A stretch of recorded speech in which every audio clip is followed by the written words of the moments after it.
Hola a todos, espero estén muy bien. Hoy veremos la nomenclatura de ésteres, unos compuestos orgánicos derivados de los ácidos carboxílicos. El grupo funcional éster se caracteriza por tener un carbono unido por doble enlace a un oxígeno y al mismo tiempo se une a otro oxígeno por enlace sencillo. Algo importante es que este conjunto de átomos se encuentran entre dos grupos R, es decir, en medio de dos cadenas de carbonos. Por ejemplo, todos estos compuestos son ésteres.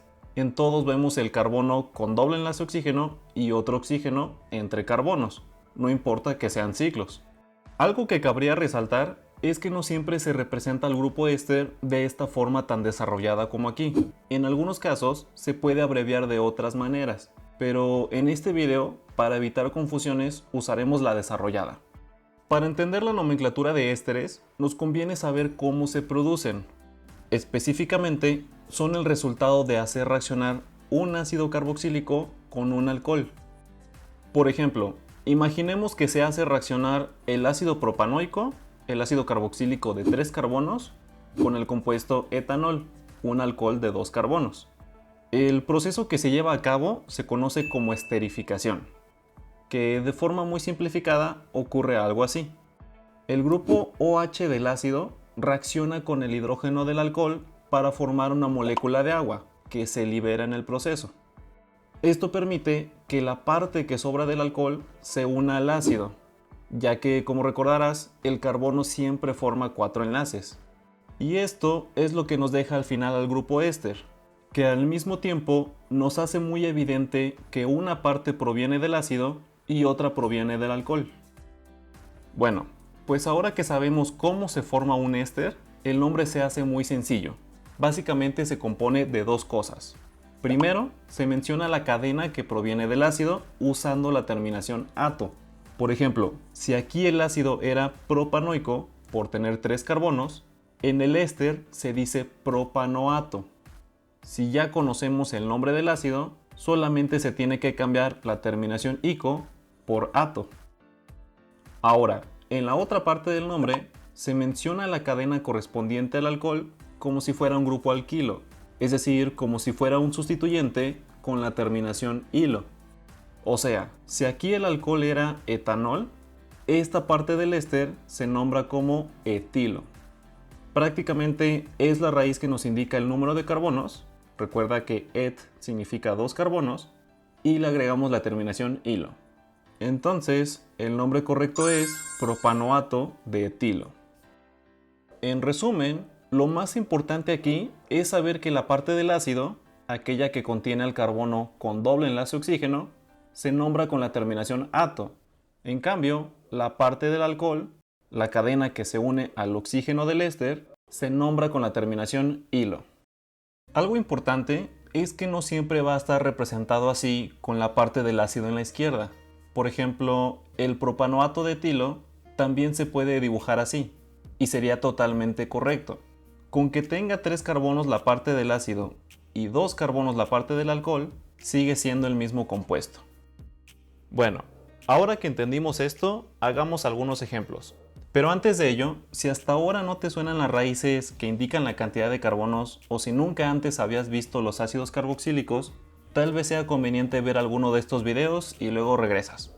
No te preocupes, aquí vamos a seguir. Dicho esto, ahora sí hagamos un ejemplo sencillo. Tenemos el siguiente éster. Lo primero que debemos hacer es identificar las dos partes del compuesto. La que proviene del ácido es aquella con el carbono con doble enlace. Entonces, estos 4 carbonos son los que provenían del ácido. Por lo tanto, la parte del alcohol sería este único carbono, porque es la cadena que se une al oxígeno directamente. Una vez que tenemos identificado esto, ya solo es cuestión de agregar las terminaciones correctas. Para la parte del ácido, una forma sencilla de hacerlo es pensándolo así. Si tiene 4 carbonos, podríamos considerar que es un butano, que cuando le agregamos la terminación ato, quedaría como butanoato. Y podemos hacer lo mismo con la parte del alcohol. Como es un solo carbono, consideremos que es un metano, que cambiando la terminación por ilo, pasaría a ser un grupo metilo. Entonces, el nombre correcto es butanoato de metilo. Perfecto. Creo que con este ejemplo ya quedó más claro lo básico. Ahora veamos el caso de un éster que tenga ramificaciones. Por ejemplo, este compuesto. El primer paso es igual, identificar la parte del ácido y la del alcohol. En este caso, el carbono con doble enlace oxígeno está del lado derecho, entonces todo esto proviene del ácido. Y la parte de acá, unido al oxígeno, es la del alcohol. Algo importante es que como ambos lados tienen sustituyentes, nos conviene tratar cada parte como si fuera un compuesto independiente. Por ejemplo, primero tenemos que encontrar la cadena principal de cada uno. Por ahora, para enfocarnos solamente en entender cómo se indica la posición de los sustituyentes, lo voy a simplificar. Por mientras, créeme que esta es la cadena principal del ácido y este sería el sustituyente. En cambio, por el lado del alcohol, esta sería la cadena principal y esta es la ramificación. Y ahora sí, para nombrar correctamente, vamos por pasos. Empecemos por la parte del ácido. Una vez que identificamos esta cadena, lo siguiente sería numerarla. Para ello, vamos a comenzar a numerar desde el carbono que tiene el doble enlace al oxígeno. Aquí es donde realmente empieza la cadena. Independientemente de cuál sea el sustituyente o dónde esté, siempre se comienza a numerar desde aquí. Entonces, en este caso, el sustituyente, que sería un metil, porque es un solo carbono, está en la posición 4. Eso lo debemos indicar como en todos los compuestos que hemos visto hasta ahora. O sea, primero poner el nombre y posición de la ramificación y después la cadena principal. Es decir, quedaría como 4-metil pentanoato. Como la cadena principal de este lado tiene 5 carbonos, es la palabra pentano con la terminación ato. Así quedaría esta parte. Ahora vamos con la del alcohol. En primer lugar, podemos ver que la cadena principal es de 3 carbonos con una ramificación de un carbono, o sea, un metil. Entonces, habría que enumerar. En este caso, vamos a comenzar del carbono que está conectado directamente al oxígeno. O sea, en realidad el grupo metil estaría en la posición 2. Y para escribirlo, podemos hacer lo mismo que antes, pero ahora la cadena principal lleva la terminación hilo por ser la parte del alcohol. O sea, quedaría como 2-metilpropilo. Y una vez que tenemos cómo se nombra cada parte por separado, solo hay que ponerlo en orden como en cualquier éster. O sea, esto quedaría. En conclusión, para nombrar un éster donde veamos ramificaciones, básicamente se trata de manejar al compuesto como si fueran dos cadenas independientes, donde se enumeran siempre del centro hacia los extremos, por así decirlo. En el caso de compuestos más complejos, solo habría que poner más atención al momento de identificar la cadena principal. La parte de los sustituyentes es igual que como vimos en compuestos anteriores, tanto en el orden alfabético como el uso de prefijos de cantidad en caso de ser necesario. Por ejemplo, en este compuesto, al identificar las partes del éster, podemos notar que la del ácido es sencilla, solo es un carbono. Entonces, esta cadena es un metanoato. Ahora, la parte del alcohol es un poco más compleja, pero tú imagínalo como si fuera un alcano. En sí, la cadena principal sería esta, porque es la que tiene más carbonos, aunque parezca algo torcida. Eso quiere decir que esta parte de la cadena sería un exilo, por tener 6 carbonos, pero tiene 2 grupos metil como ramificaciones, que si numeramos desde el carbono pegado al oxígeno, como deberíamos, podemos notar que las ramificaciones están en los carbonos 2 y 4. Todo esto hay que indicarlo en el nombre.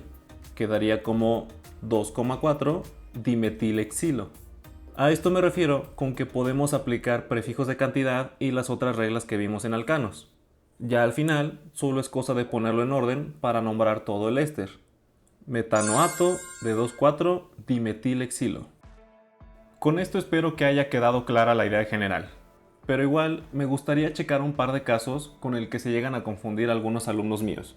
Y es cuando el éster contiene ciclos. Básicamente empezamos igual. Primero habría que ver si el ciclo proviene del ácido o del alcohol. En este primer ejemplo, la parte del ácido es la cadena de 5 carbonos porque tiene el doble enlace. Por otro lado, el ciclo viene siendo la parte del alcohol. Entonces podremos pensar que el éster se forma de un pentano y un ciclohexano. Solo habría que poner las terminaciones correspondientes.